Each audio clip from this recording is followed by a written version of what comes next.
स्मरामि हृदि संस्फुरदात्मतत्त्वम् सच्चित्सुखं परमहंसगतिं तुरीयम् यत्स्वप्नजागरसुषुप्तमवैति नित्यम् तद्ब्रह्मनिष्कलमहं न च भूतसङ्घः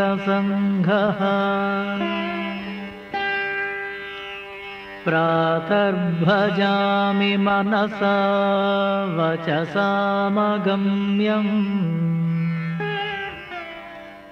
वाचो विभान्ति निखिला यदनुग्रहेण यन्नेति नेति वचनैः निगमा अवोचुः तं देवदेवमजमच्युतमाहुरग्र्ययम् प्रातर्नमामि तमसः परमर्कवर्णम् पूर्णं सनातनपदं पुरुषोत्तमाख्यम्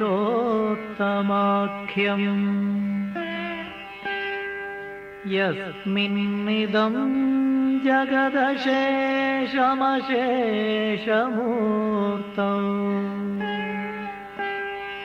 रज्ज्वां भुजङ्गम इव प्रतिभासितं वै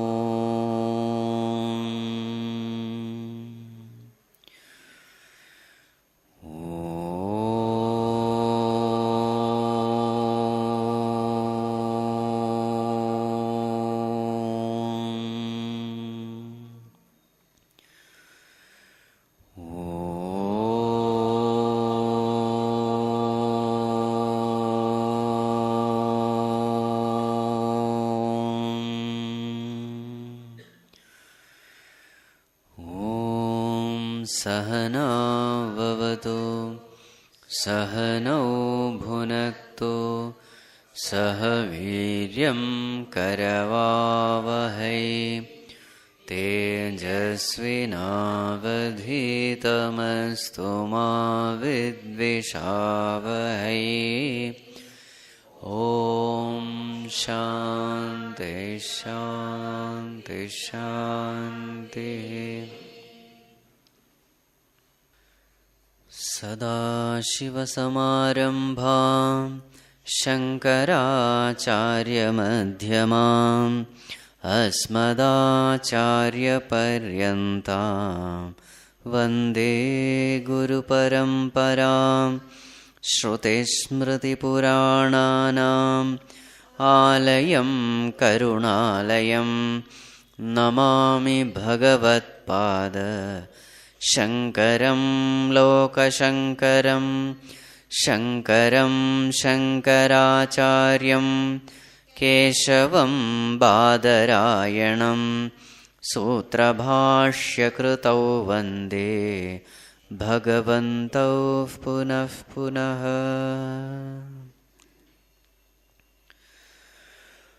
वेदो नित्यमधीयतां तदुदितं कर्म स्वनुष्ठीयतां तेनेशस्य विधीयताम् अपचितिः काम्ये मतिस्त्यज्यतां पापौघः परिधूयतां भवसुखे दोषोऽनुसन्धीयताम् आत्मेच्छाव्यवसीयतां निजगृहात् तूर्णं विनिर्गम्यतां सङ्गत्सत्सु विधीयतां भगवतो भक्तिर्योगेन bhaktirdridhadhiyataम् shantyadif parichiyatam dridhataram karmashu santyajyatam sadvidvanupasrupyatam pratidinam tat Pādukās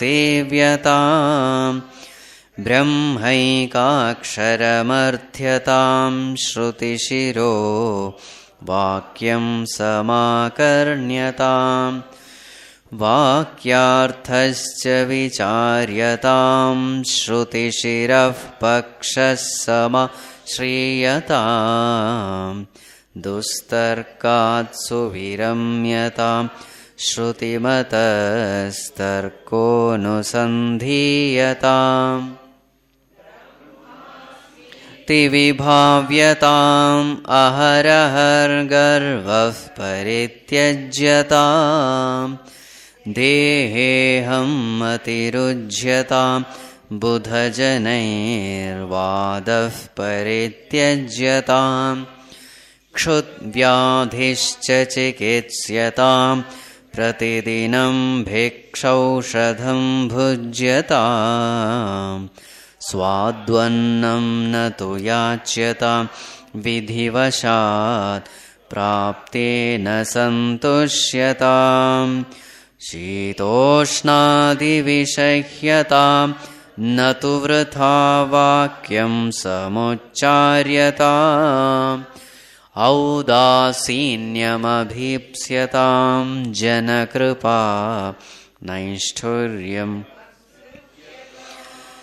Ekante sukhamasyatam paratare chetas samadhiyatam Purnatma susameksyatam jagadidam tadbadhitam drisyatam Prakarma pravilapyatam chitibalaannapyuttaraishlisyatam Prarabdham tviha bhujyatam atha para brahmatmanasthīyatam. Yes. Vedo nityam adhiyatam. Study the Vedas regularly, daily. Perform all your actions according to the injunctions laid down in the Vedas. And perform those actions as a worship of the Lord. Thus, purify your mind, understand the limitations of the world. Yes, in the Grihasthashrama, after having studied the scriptures in the Brahmacharya Ashrama, enter into the world, experience the world, understand the limitations of the world, and then let there be a sincere seeking for the highest. And once that desire has come, then you are promoted to Vanaprasthashrama. In Vanaprasthashrama, you have more and more time, lot of free time available. Utilize all those free time in spiritual pursuits. So what are the things to be done? Sangat satsuvidhiyatam. Spend more and more time in satsang. And then Bhagavato bhaktirdridhadhiyatam. Develop your devotion for God. Intensify it. And then Shantyadif parichiyatam. Cultivate all noble virtues which will help you in spiritual progress. So Shanti Adi. So what are they? Shanti, Danti, Uparama, Titiksha, Shraddha, Samadhanam. Peace of mind, control over the senses, withdrawal of the mind. Then Uparama, Titiksha, silent endurance of all inconveniences of life. Accepting is with prasada buddhi. Titiksha, Shraddha, having faith in God, in scriptures, in oneself, in the Guru. And then samadhanam, develop concentration of the mind. So these things you must do in vanaprastha. Swamiji, is it necessary that we must go through all this? Brahmacharya, grihastha, vanaprastha. Is it necessary?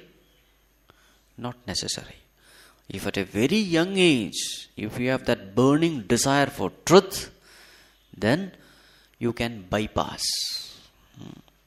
You can bypass all this. It only means that in your previous birth, you have gone through all this and you have learned sufficient lessons. So, a mere looking at others is enough. You need not go through the experience. When you see others going through the experience, you learn the lesson. It is not that you have seen others and learned. Actually, you have learned in your previous birth. So therefore, it is not necessary that one has to go through all. But for majority of the people, this is a fact. All the 4 ashramas are meant for the majority. There are very rare cases, exceptionally few cases, who come with a very good store of their, punya karmas, and they are able to directly get into Sannyāsa Āshrama. So now we have finished this vanaprastha. The last,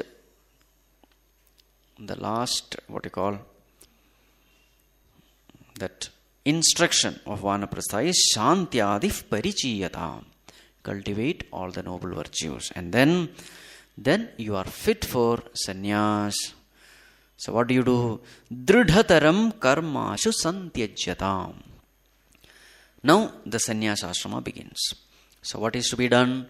All the karmas, dridhataram karma. So there are certain karmas enjoined by the scriptures for the vanaprasthis. For example, nowadays nobody does it. Agnihotra, that they are supposed to do it every day. And then there is this yajñopavita, so Gayatri mantra has to be chanted. And then there is this shikha, etc. So in sannyasa, what do? You stop all this. Yajñopavita is taken out, shikha is taken out, Agnihotra, everything is done. You do Pindadānam for yourself. You are dead. That is sannyas.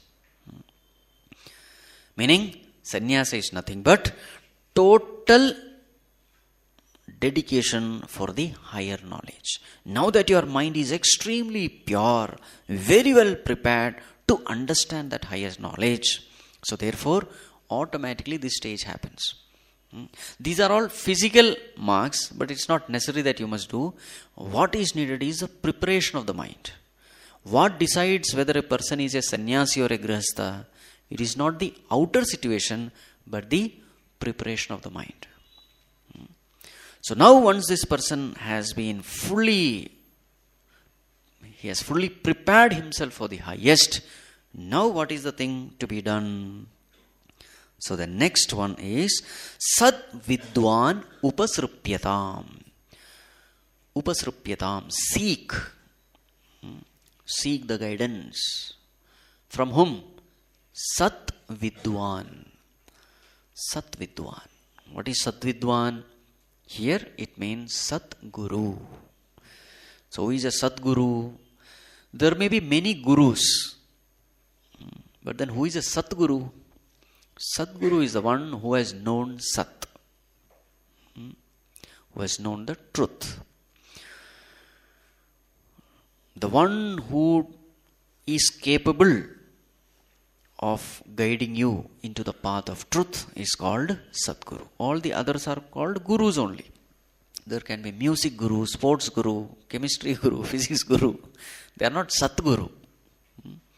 Sadguru is the one who helps you liberate yourself from this world. The one who is capable of giving you the highest knowledge. Such a person is called Sadguru.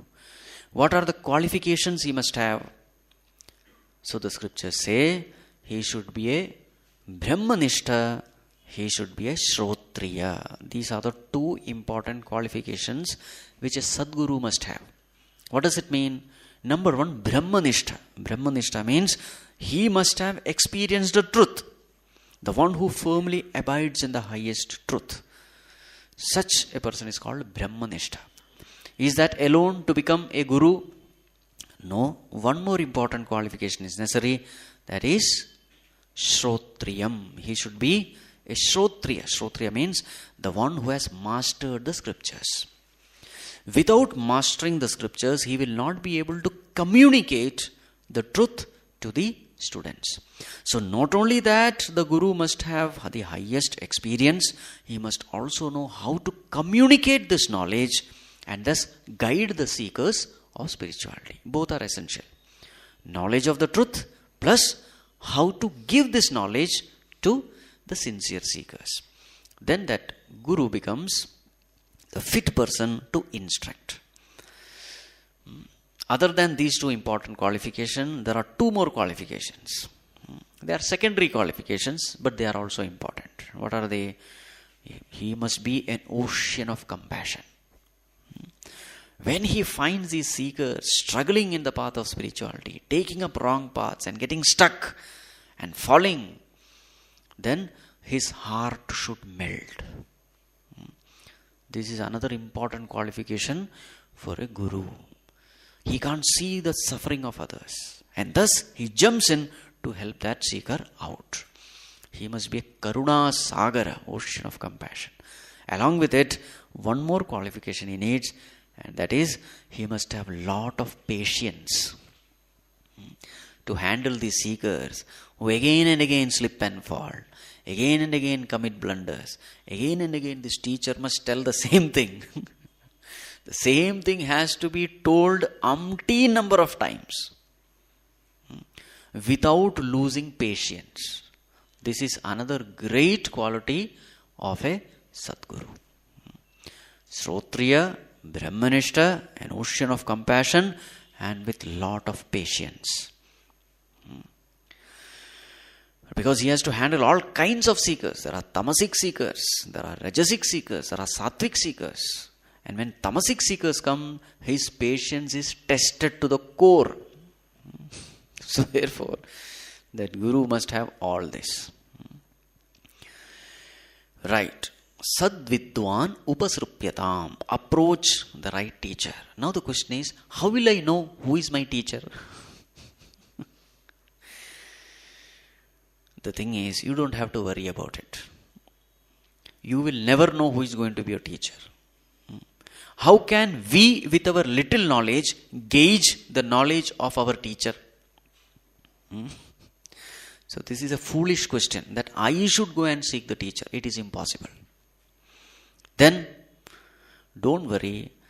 The nature is set. It's a beautiful, Gurudev used to say, cosmos. This world is a cosmos, not a chaos. Everything is well planned. The moment you become fit for knowledge, it is a law of nature that the one who gives knowledge will come to you. It is a law. You don't have to worry about it. The right teacher will come to you. If you are an intellectual student, an intellectual teacher will come to you. Because an intellectual person will have a lot of questions. These questions cannot be answered by other gurus. So if you are having an intellectual temperament, such a guru will come who will clear all your doubts. If you are an emotional type, there's another category of seekers. More of emotion. They don't have much questions. They have only lot of feelings and sentiments. So an emotional guru will come to you. So depending upon the type of the seeker, it is Lord's responsibility to provide the right guru at the right time. You need not worry about it. Leave it to the Lord. The only thing you have to do is, what is to be done? Whatever you have understood, keep practicing. Bhagavato bhaktir dridhadiyata. Make sure that you keep this relationship with God alive, intense, strong. The rest, Bhagavan will do it. Sadvidwan upasrupyatam. Now, how will I know which is my guru? You will know it. How? The moment you are in his presence, all your doubts gets cleared. You are more and more inspired to walk the path of spirituality. You become in tune with that person. You feel nice. You feel what you call comfortable. All your doubts get cleared. You feel inspired. All these things are lakshanas, the characteristics that you have come to the right place. Right. Sadvidwan upasrupyatam. Approach the teacher. Then what are we supposed to do? Pratidinam tat Pādukās sevyatam. Pratidinam, every day. What are you supposed to do? Sevyatam, serve. Serve whom? Here, see the terms used. This shows the greatness of Shankaracharya. Pratidinam sevyatam, serve. Serve whom? Not the Guru, not his holy feet, but the sandals of Guru. Sandals means Pādukās, slippers. Serve the slippers. Meaning what? Here it shows the attitude of service. Don't come with arrogance that I am serving, that is why Guru is alive. No. Foolishness. Serve like, if you see the Pādukās, see the way the Pādukās are serving the Guru. What does the Pādukās do? As it is serving, it gets worn out, it gets torn, but no complaint, no grumbling.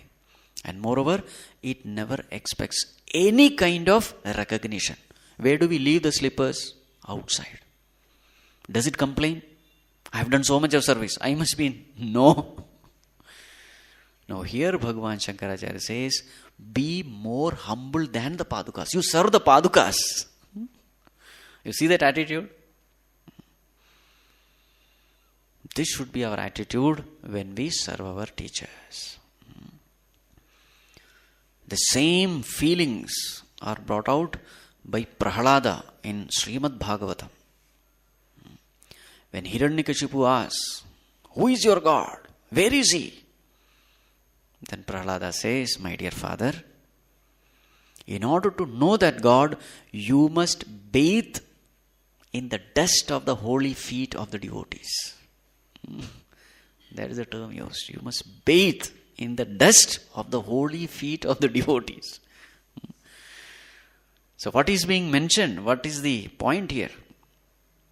The point is utter humility, egoless service.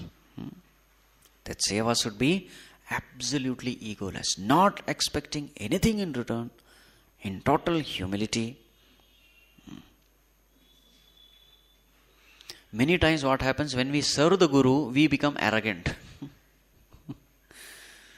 All the Shishyas, etc. In the ashrams we see, the Shishya get an opportunity to do, what is that? Massaging, Pada Seva. Now he feels great. See, others, Guru did not call others, he only called me. What has happened now? Such a person may be physically near the Guru, but he will never benefit from the Guru. His own ego, that he is more holy than others, more important than others, that feeling itself will prevent him from learning anything from the teacher. Whereas others who are far, far away, but having this attitude, they progress very fast in spirituality.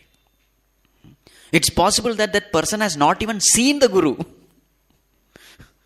This person may have physically served the Guru. Such things we see in the world. So therefore, when it is said, Tat Pādukās sevyatam, etc., the attitude is the most important, not your physical service. Guru is not interested in your physical service. He is just allowing you to make yourself fit for spiritual knowledge. Whenever the Guru seeks service, remember it is not for him. It is for the Shishyas. Tat Pādukās sevyatam. Now another point here. So the Shishya goes, probably he stays in the ashram of the teacher, and service is mentioned. Why is this service mentioned? This is for getting a perfect tuning between the Guru and the Shishya. What do you mean by tuning? Now this service is recommended in all scriptures because before a guru can give some instruction to the Shishya, guru must know what is his personality makeup.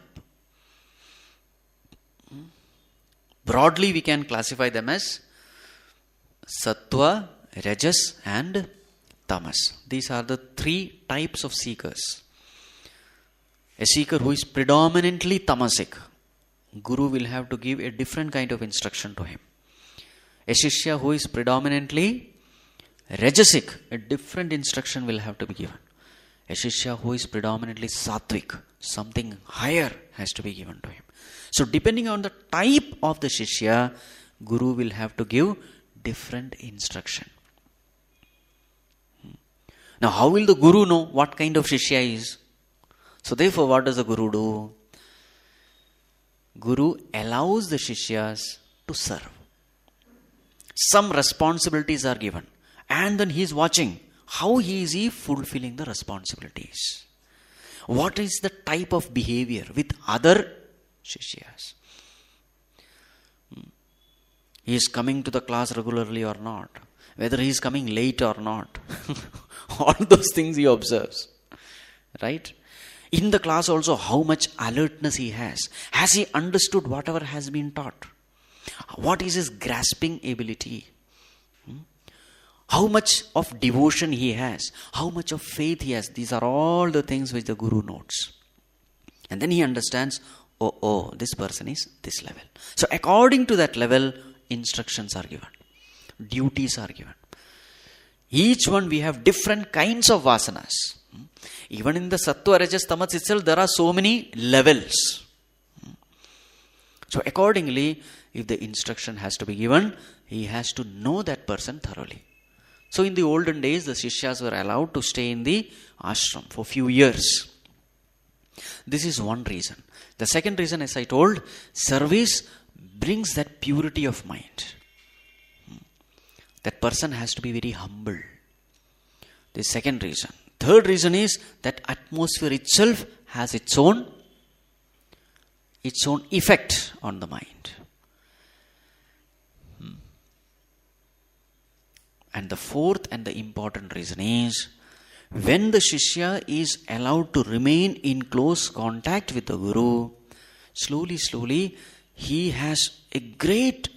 develops a great reverence for the Guru. The way he lives, because he is watching. With minimum how the Guru lives.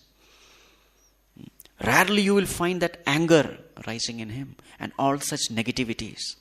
His impartiality, his contentment, his cheerfulness, his clarity in life. All these things, who watches? The Shishya is watching. Slowly what happens? He is inspired by such a master. A great amount of faith is developed in the teacher. This developing faith is an important stage. You can't develop faith in anyone. Can you develop a faith in the stranger? It's not possible. You can't develop faith in a stranger. How do you develop faith in a person? Only when you have lived with that person, observed that person for a long time. Then only that faith comes. So for few years, this person is asked to live in the ashram so that he develops that kind of faith. The Guru wins the heart of the teacher, wins the heart of the disciples. A time comes when the disciple feels, if my Guru has said this, it must be right. Because he can never utter anything wrong. He is on the right path. He has never misled us. Right? If these words come from my teacher, it has to be true. This kind of faith he develops. And this faith is absolutely essential in spirituality, because the teacher is going to make some statements which are contrary to our experiences. For example, the teacher will say, the world is an illusion. Now what is our experience? The world alone is true. Correct? Because I am seeing it, I am hearing it. The Guru will say, your senses are cheating you. They are telling lies. What you are seeing doesn't exist. It is a dream. Now just imagine the world which you are solidly experiencing, the teacher says it's an illusion. Now how much of faith you must have on the teacher? Normally our faith is on the senses. Now the disciple has to say, my teacher will be right. If he says my senses are cheating, my senses are cheating. Just imagine. People who don't have faith, he will say, I think my teacher has gone mad. He is telling this world is unreal. How foolish. He will leave the ashram and go. Right? But this disciple says, if my teacher is telling it, it must be true. This is where the faith comes. Our experience is God doesn't exist because we don't see. Guru says God exists. Again, faith is needed. Your senses say God doesn't exist. Your intellect say God doesn't exist. Science and technology say God doesn't exist. The so-called Nobel Prize winners, scientists say God doesn't exist. But your Guru says, now whom will you believe? Your faith is tested here. The whole world says God doesn't exist. Science and technology say God doesn't exist. Your Guru, one single person, a poor man with an old cloth around his waist, probably illiterate also, uneducated. He says, my dear child, God exists. Whom do we believe? The faith tells, if my Guru has said it, that's it. It's final. The Guru says, you are God. This is another major shock. What does the science say? You are this. They will use so many elements. This is you. This body is you. To such an extent that is not even questioned in the schools and colleges. You are accepted as the body. The name you write, father's name, mother's name, your age, everything is of the body, isn't it? Means what? It has been accepted. Unanimously accepted by all that you are the body. To such an extent that it is not even questioned. You are this perishable body. So there is a date of birth also. What is date of birth? You have been born and the birth date is the body's birth date. Now with that illusion you live so many years in the schools, in the colleges. Whole world has accepted that you are this body. One single person says, you are not the body, you are God. Now just imagine the amount of faith you need unto this person who is contradicting everything. Whatever you have understood about yourself, about the world, everything he is contradicting. He is saying, no, that is wrong. No, that is wrong. You feel, my God, 20-25 years I have spent in the university. Now this person, one shot he is saying everything is nonsense and ignorance. Still, if the disciple says, my Guru is right, then hats off to such a disciple. He is worth getting this knowledge. These are all the tests given by God to see whether this fellow is really fit. This is an entrance test. The teaching has not begun. It is an entrance test. Entrance to what? Entrance to the ultimate truth. Is he fit? This Guru has nothing. He himself is a beggar. He lives on donations. No money at all. Not only that, in the olden days, you have to beg food and give him. The disciples have to beg food and give him. A very poor person in the eyes of the world. And knowledge is not something which you can exhibit. You don't grow horns when you are become realized. So therefore, no such external indications are there.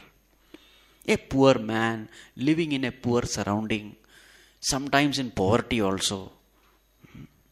And here is a person who is contradicting all your beliefs, all your knowledge.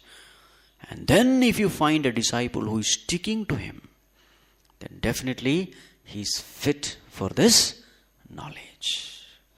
Right? Now this faith, where does it come from? When that disciple with his pure heart, when he serves the teacher, remember, if I am crooked, I will see only crookedness in my teacher also.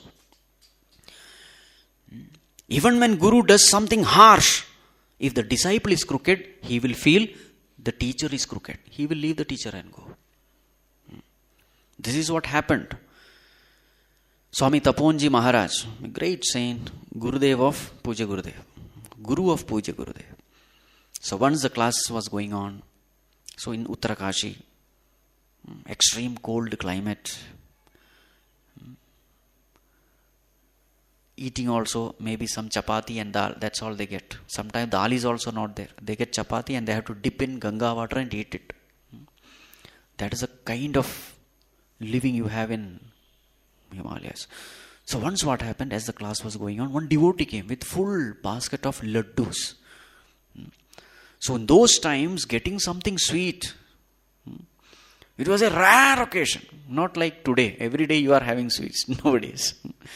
Modern children are pampered with sweets and chocolates. Those days it was not like that. You never used to get it. So then one devotee brought a full basket of laddus. So then Taponji Maharaj observed that all the students, their attention, I got distracted, fine. He understood. So he told one of them, put this basket in my room. So the basket was put in the room. Now these fellows, they were waiting. When will this come out? 1 day over, 2 days over, 3 days over, 4 days over.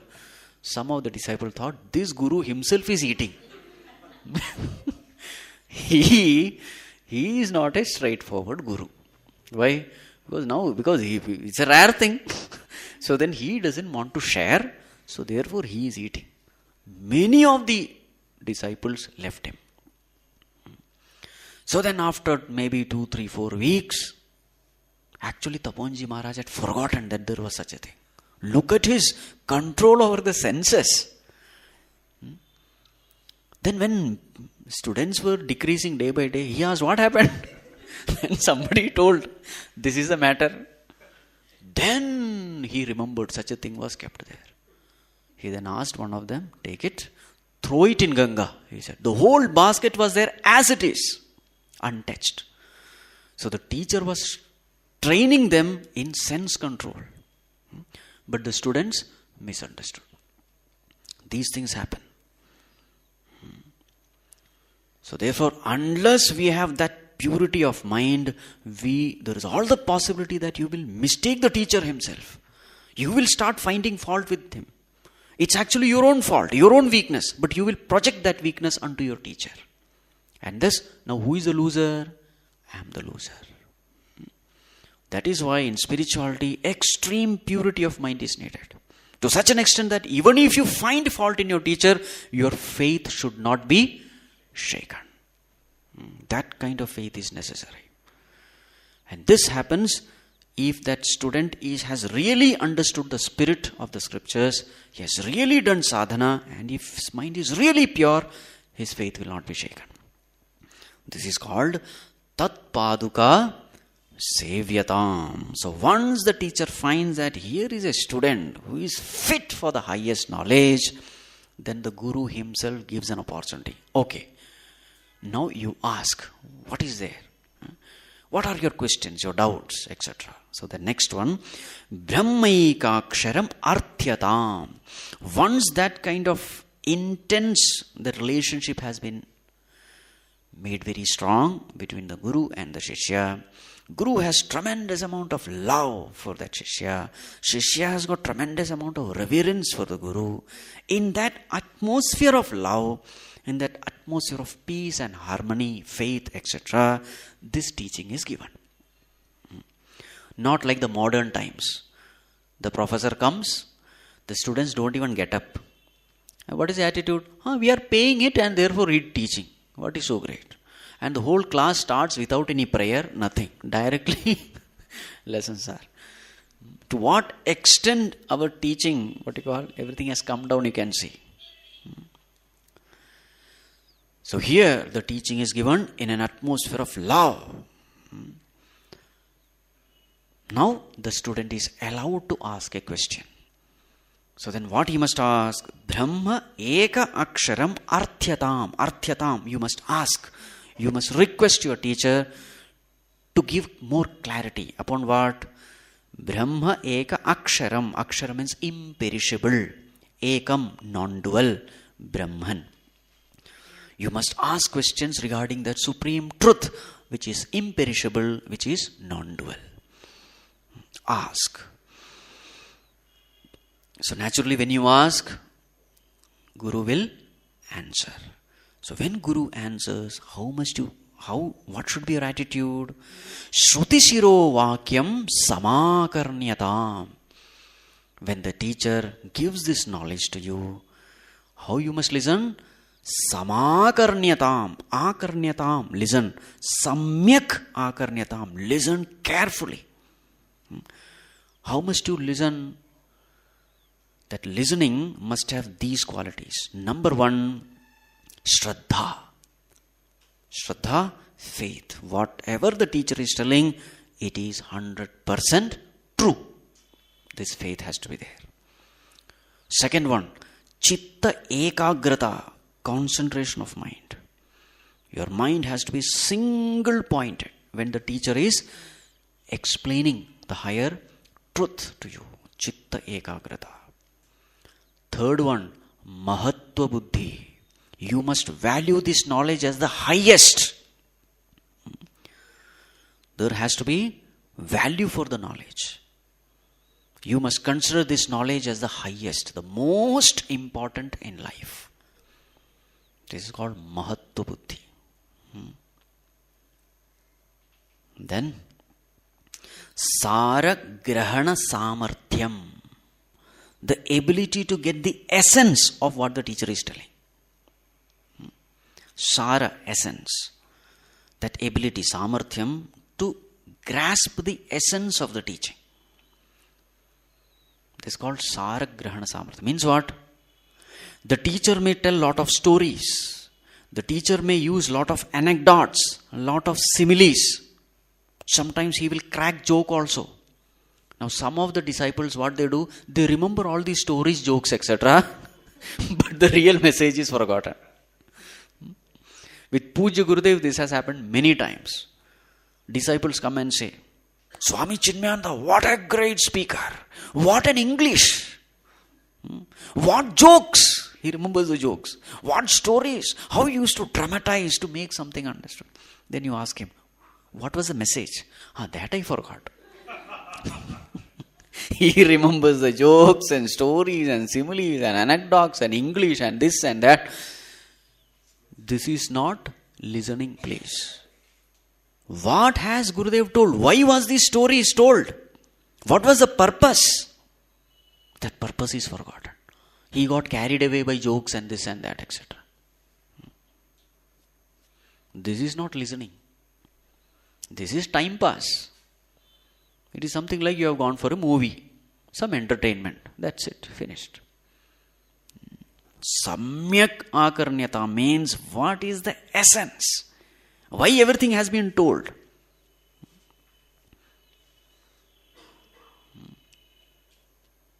And the fifth point is Dirghakala Sevanam. You must listen for a long time. So you must listen with a concentrated mind, giving highest value to this knowledge, with total faith in the teacher, grasping the essence, and you must listen for a long time. Teaching will be again and again given, again and again. Don't get bored. It will be the same thing. The knowledge which is going to be given is going to be repeated often. This repetition is necessary because the wrong channel has been cut so deep that in order to cut the right channel, lot of effort is needed. How do you cut a right channel? You have to dig again and again, isn't it? The old channel is very deep. It has to be filled up and the new channel has to be cut. So many times the teacher will have to repeat the same thing. Ensure that the repetition is not because Guru doesn't know that he is repeating or he has forgotten whatever he has said earlier. That repetition is to ensure that he gets the message. Even if he doesn't get the message the first time, second time, if not second, third time, if not third, 1,000 times, same thing is repeated. Now what is being repeated?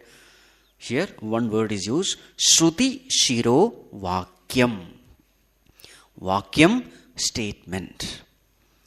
What statement does the Guru make? Shruti Shiro Vakyam. Shiras means head. Shruti Shiras, the head of the Shruti. Shruti means Vedas. What is the head of the Veda? It is nothing but Veda Anta or Vedanta. Vedanta Vakyam or Upanishad Vakyam. So the entire Veda can be divided into two parts.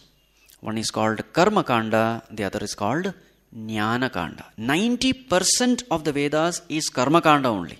You do this ritual, you will get such and such results. Chant this mantra for various kinds of results, etc. But then that 10% is JNANAKANDA. And what does JNANAKANDA say? By fulfilling the desires in the world, you are not going to be happy. Happiness is your nature. This message is given in the Upanishads. So Shruti Shiras means Upanishad, it means Vedanta. So what is Shruti Shiro Vakyam?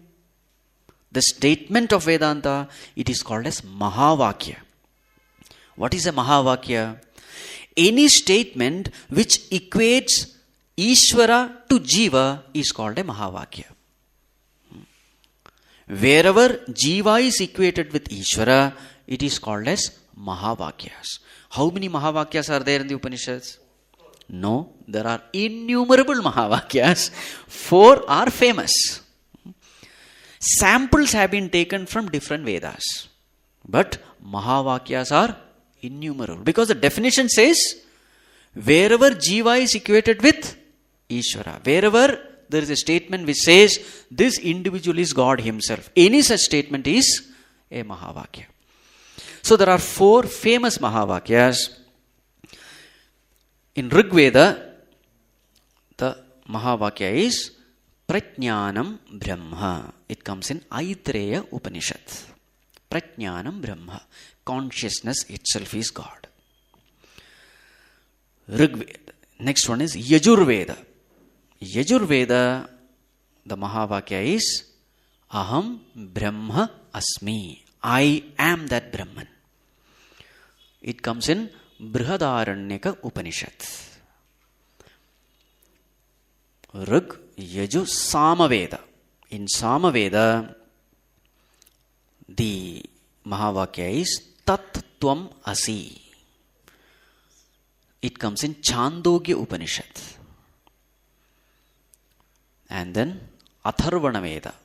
In Atharvana Veda, the Mahavakya is I am Atma Brahma. This self itself is Brahman, God. This comes in Mandukya Upanishad. So these 4 samples are taken by the Mahatmas, the great masters. They have taken these samples. So this is called Shruti Shiro Vakyam. So what is a Vakyam? It's Mahavakya. What is a Mahavakya? Any statement where it is told that I am God. Such a statement is called Mahavakya. Jiva is equated to Ishvara. Jiva, Ishvara, Aikyam. Or Jivatma, Paramatma, Aikyam. Wherever such a statement is there, it is called Mahavakya. So then, how you must listen? Samakarnyatam. Listen carefully. Something unique is being told. So naturally, what will happen next? The moment the Guru says, Tat Tvam Asi, that God whom you are fearing, whom you are not seeing, who is infinite, omniscient, omnipotent, omnipresent, that God, you are that. Now it's a shock. Tat Tvam Asi, tat, that, tvam, you, asi, are. You are that. You equal to that equation. Now, whenever there is an equation, what is it understood? Left hand side should be equal to right hand side. Now, what is the condition here? I know myself very well. I am an alpajna, alpavyapi, alpashaktiman. Correct? Alpashaktiman? My strength is alpa, little. Little strength I have. Alpashaktiman. Alpavyapi, my size is very small. And then alpajna, my knowledge is little. This is definition which I know about me. How much ever great that person may be, his understanding is I am alpajna only. Correct? But what is God? Sarvashaktiman, infinite strength, Sarvavyapi, present everywhere, omnipresent, and Sarvajna, omniscient, all-knowing. Now you are saying these two are equal? Now see the shock. A person who listens this for the first time, he can't believe, but he has to believe because who is telling it? The Guru is telling it. It's not some Tom, Dick and Harry who is making this statement. When this statement comes from a reliable source, then you can't brush it aside. Right? When Dronacharya heard from Bhima that Ashwathama is killed, he did not take him seriously at all. But when Yudhishthira told it, that Ashwathama is killed, then he did not go further to ask anyone. He sat there and went into Samadhi. I hope you know the story. Anyway, that is not the point. The point is, this statement is coming from the most trusted source.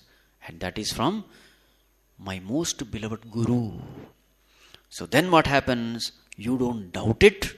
You say, Guru, if you have told it, it must be true. I accept it. But, there is a but. What is that? I can't digest it.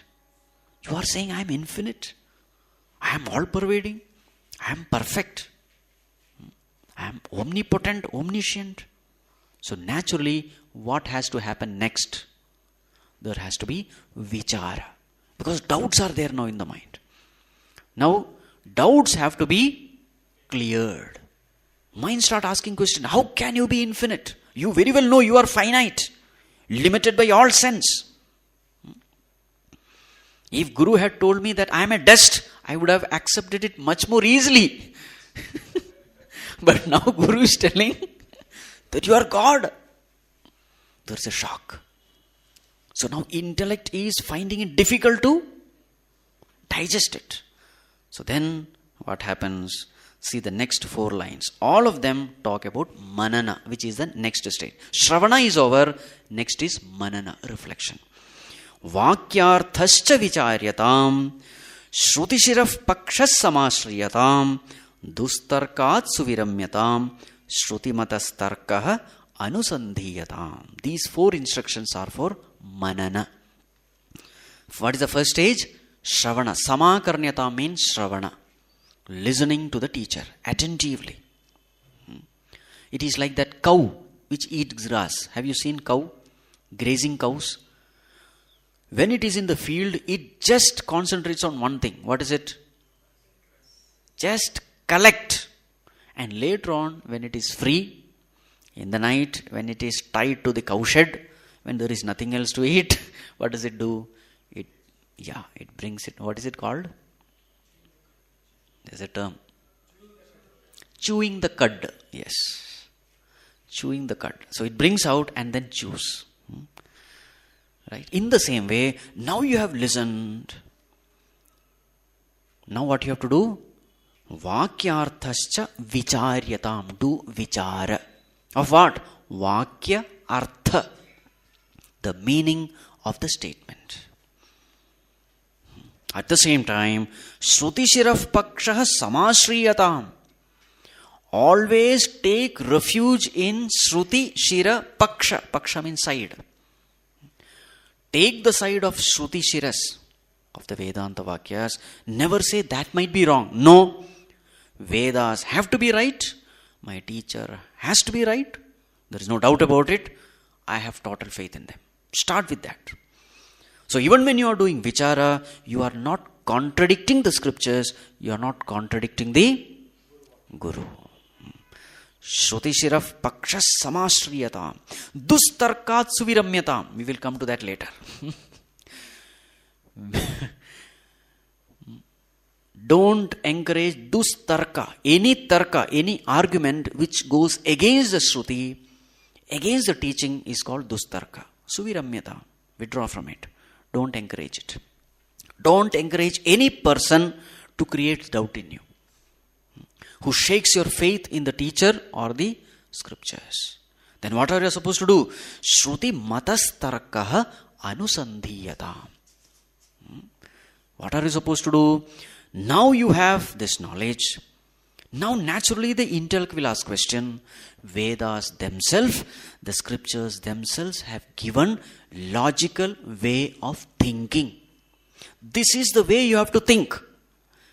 So scriptures themselves, they know that when this statement is made, such doubts are possible in the minds of the seeker. So such questions are raised and then those questions are answered. Shruti matas tarkaha. Arguments, logical explanations given in order to clear your doubts. Shruti matas tarkaha, present in the scriptures.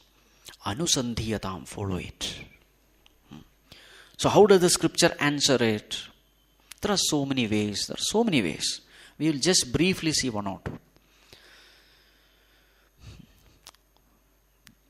The most important method is called Neti method. Na iti. So what is that method? Whatever you see is different from you. The seer is different from the seen. This is the most powerful logic. Whatever you see is different from you. Now I am seeing this watch. What does it mean? Watch is different from me. I am the seer, the subject. Watch is the object, the scene. I am the drashta. This is a drishya vastu. Right? Seer cannot be seen. If at all seer is seeing something, it must be different from him. So what all things are there? So now the scriptures goes on, what all things can be seen. The whole description is there.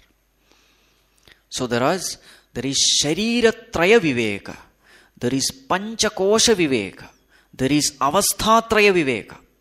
Whatever you see, they all fall under this category. First is Sharira Traya. The physical body you see, isn't it? Now what is this body? So Shruti, the scriptures analyze. What is this body? Panchīkrita Panchamahabhūtehi kritam Satkarmajanyam Sukha Dukkhādi Bhoga Ayatanam Asti Jayate Vardhate Viparinamate Apakshiyate Vinashyati Iti Shad Vikaravat Etat Stula Shariram. Definition is given. Everything is defined. Remember, why is this definition given? To tell you that you are different from this. So this description is given about. What is this body? Made of 5 elements. What is the purpose? It is an instrument. It is not an instrument. It is the abode, residing which the jiva goes through various experiences. And what is the nature of this body? Asti. It exists first in the womb of the mother. Then jayate. It is born. Vardhate. It grows. Viparinamate. Matures. Apakshiyate. Decays. Vinashyati, dies. This is the nature of the body described. Body definition. In the same way, other body. So, Sthula Sharira is this gross body. Sukshma Sharira. What is Sukshma Sharira? Again, definition is given. What is Karana Sharira? Definition is given. And in the end, it is said, Sthula Sukshma Karana Sharirat Vyatiriktaha Atma. This, you, the I which you are talking of, you think you are this body. No. This I am, which you, every moment you use. I am. This I am is different from the gross body, the subtle body, the causal body. If you want details about all this, now we are not going to discuss all that. It is there in Tattva Bodha. There is a text written by Bhagavan Shankaracharya. Basics. Text name is Tattvabodha. There is another text, Viveka Chudamani. So these are the texts you may refer for further clarity in all these aspects. So this is called Sharira Traya Viveka. So then it is proved the consciousness which is witnessing this three Shariram, that consciousness is you. Similarly, then there is Panchakosha Viveka. There are 5 layers as though in your personality. First is Annamaya Kosha, food sheath. What is Annamaya Kosha? This physical body. Anna Rasenaiva Bhutva, Anna Rasenaiva Vruddhim Papya, Anna Rupa Prativyam Yad Viliyate, Tad Annamaya Kosha. This, that which is made of Annam, grows up because of Annam and then ultimately goes back to the Prithvi, the earth, which is nothing but Annam, food. So this gross body is Annamaya Kosha. Then there is a description of Pranamaya Kosha. Then goes Manomaya Kosha, Vijnanamaya Kosha, Anandamaya Kosha. And it says, these koshas as though cover the Atma. You are not that. Then there is Avasthatraya Viveka. The 3 avasthas. What are they? Jagrat, Swapna, Sushupti. Then there is a description of Jagrad Avastha. Then there is a description of Swapna Avastha. Jagrad Avastha, waking state. Swapna Avastha, dream state. Sushupti Avastha, deep sleep state. So who are you? Avasthatraya Sakshi. You are the witness of all the 3. So what you are not, first it is described. You are not the Panchakoshas. You are not the 3 bodies. You are not the 3 avasthas. Then who are you? Sat, Chit, Anand, you are. This is Atma. Kalatre pitishthati iti Sat. Jnanuswarupaha Chit. Sukhaswarupaha Ananda. That is also defined. So this way you come to know that you are not this what you have been thinking. Correct? So when it is said Tat Tvam Asi, there is an equation. So now you have to understand what is Tvam-pada. It's a term. Tat Tvam Asi. Tvam-pada. What is Tvam?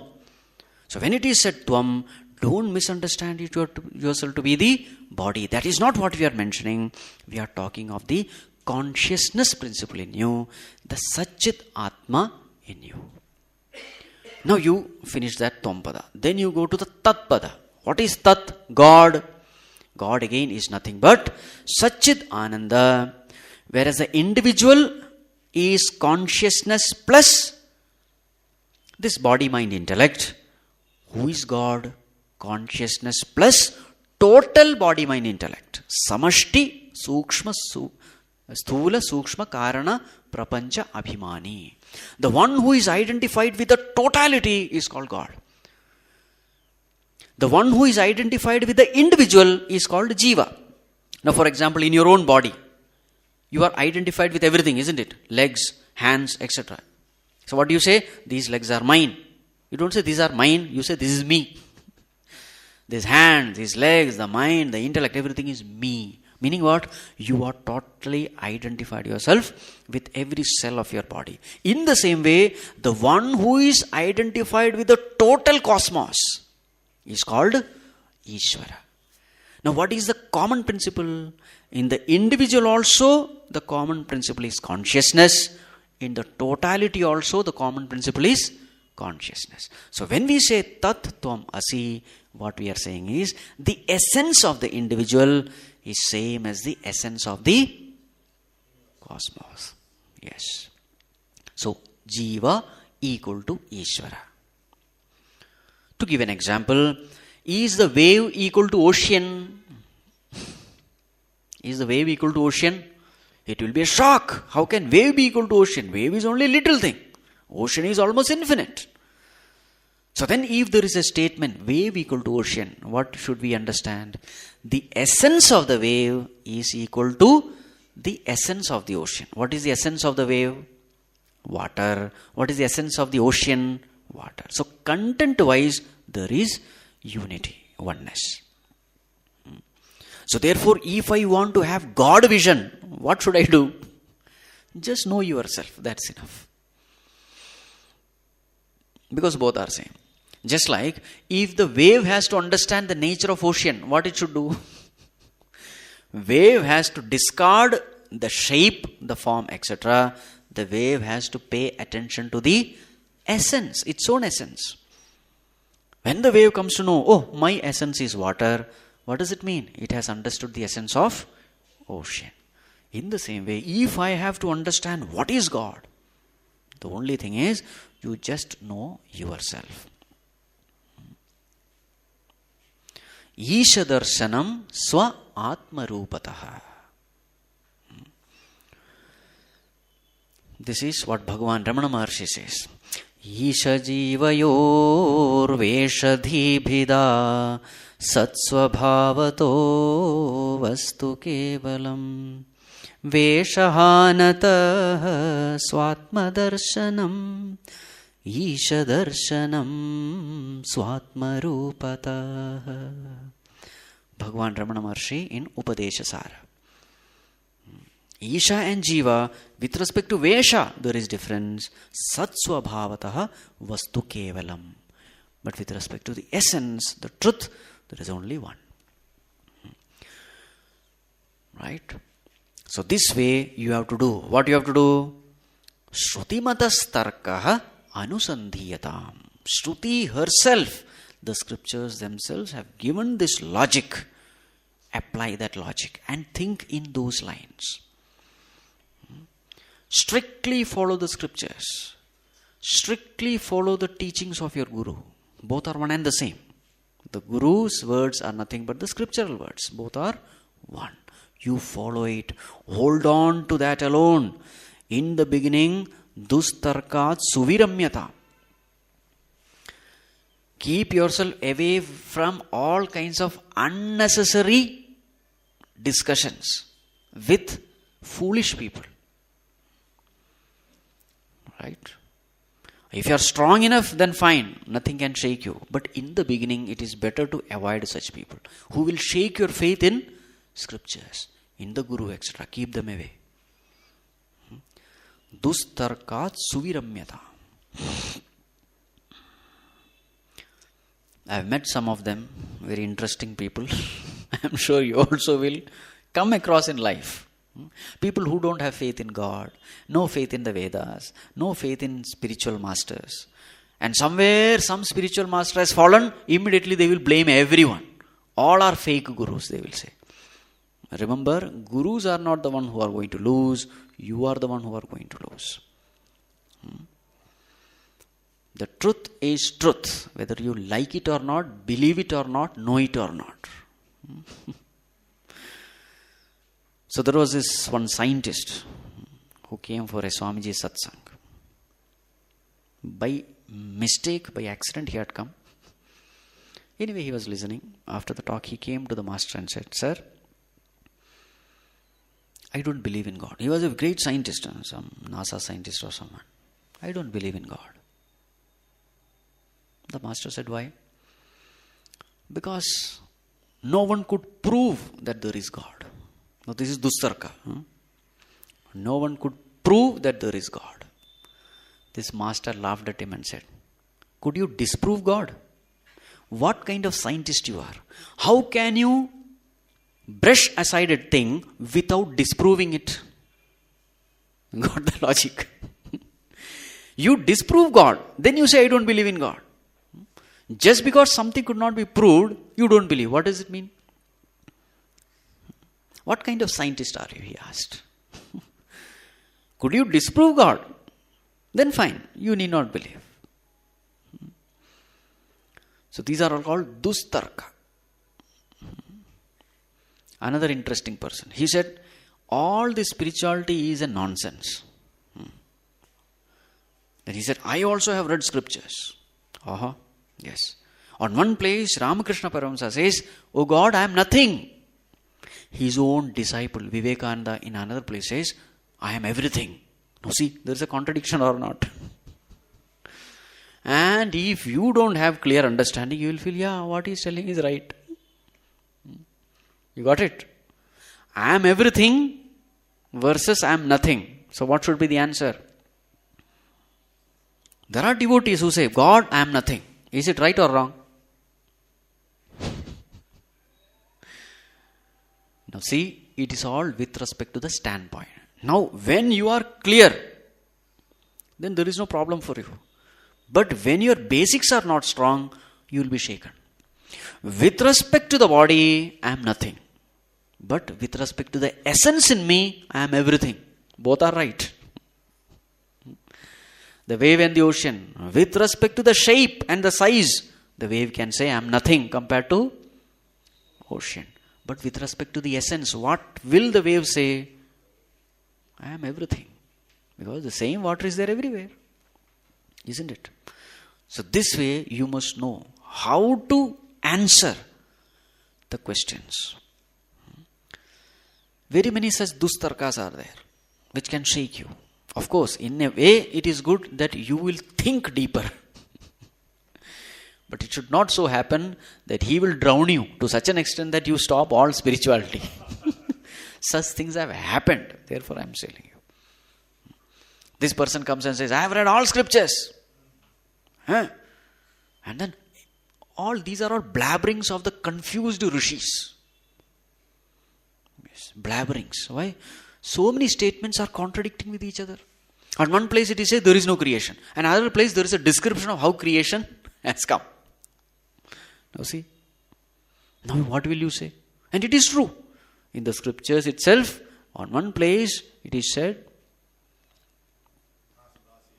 the whole world is an illusion. On another place there is a description. How one after another the whole thing came. Now which is true? Now if you have a clear understanding, you will know that one is meant for the immature seekers. For them directly the scriptures will not say the whole world is illusion. There is an intellectual explanation given. But for the advanced seekers, the explanation is totally different.